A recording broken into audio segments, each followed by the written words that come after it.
Pembacaan dari Nubuat Daniel. Sementara aku terus melihat, takhta-takhta diletakkan, lalu duduklah yang lanjut usianya. Pakaiannya putih seperti salju, dan rambutnya bersih seperti bulu domba. Kursinya dari nyala api dengan roda-rodanya dari api yang berkobar-kobar. Suatu sungai api timbul dan mengalir dari hadapannya. 1000 kali beribu-ribu melayani dia, dan selaksa kali berlaksa-laksa berdiri di hadapannya. Lalu duduklah majelis pengadilan dan dibukalah kitab-kitab. Aku terus melihat dalam penglihatan malam itu, tampak datang dengan awan-awan dari langit, seorang seperti anak manusia. Datanglah ia kepada yang lanjut usianya itu, dan ia dibawa ke hadapannya. Lalu diberikan kepadanya kekuasaan dan kemuliaan dan kekuasaan sebagai raja. Maka orang-orang dari segala bangsa, suku bangsa, dan bahasa mengabdi kepadanya. Kekuasaannya ialah kekuasaan yang kekal, yang tidak akan lenyap, dan kerajaannya ialah kerajaan yang tidak akan musnah.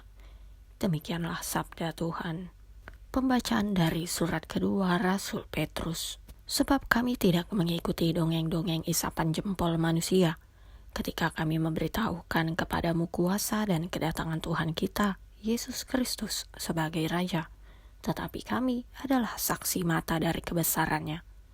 Kami menyaksikan bagaimana ia menerima kehormatan dan kemuliaan dari Allah Bapa, ketika datang kepadanya suara dari Yang Maha Mulia yang mengatakan, "Inilah anak yang kukasihi, kepadanya lah aku berkenan." Suara itu kami dengar datang dari sorga, ketika kami bersama-sama dengan dia di atas gunung yang kudus. Dengan demikian, kami makin diteguhkan oleh firman yang telah disampaikan oleh para nabi. Alangkah baiknya kalau kamu memperhatikannya sama seperti memperhatikan pelita yang bercahaya di tempat yang gelap sampai fajar menyingsing dan bintang timur terbit bersinar di dalam hatimu. Demikianlah sabda Tuhan. Bacaan Injil menurut Santo Lukas. Kira-kira 8 hari sesudah segala pengajaran itu, Yesus membawa Petrus, Yohanes, dan Yakobus, lalu naik ke atas gunung untuk berdoa. Ketika ia sedang berdoa, rupa wajahnya berubah dan pakaiannya menjadi putih berkilau-kilauan. Dan tampaklah 2 orang berbicara dengan dia, yaitu Musa dan Elia. Keduanya menampakkan diri dalam kemuliaan dan berbicara tentang tujuan kepergiannya yang akan digenapinya di Yerusalem. Sementara itu, Petrus dan teman-temannya telah tertidur. Dan ketika mereka terbangun, mereka melihat Yesus dalam kemuliaannya, dan kedua orang yang berdiri di dekatnya itu.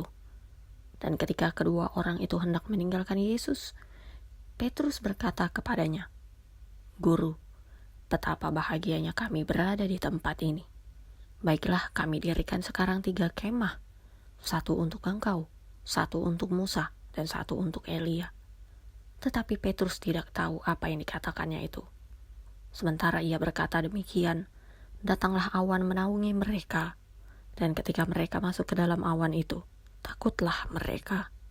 Maka terdengarlah suara dari dalam awan itu yang berkata, "Inilah anakku yang kupilih, dengarkanlah dia." Ketika suara itu terdengar, nampaklah Yesus tinggal seorang diri, dan murid-murid itu merahasiakannya.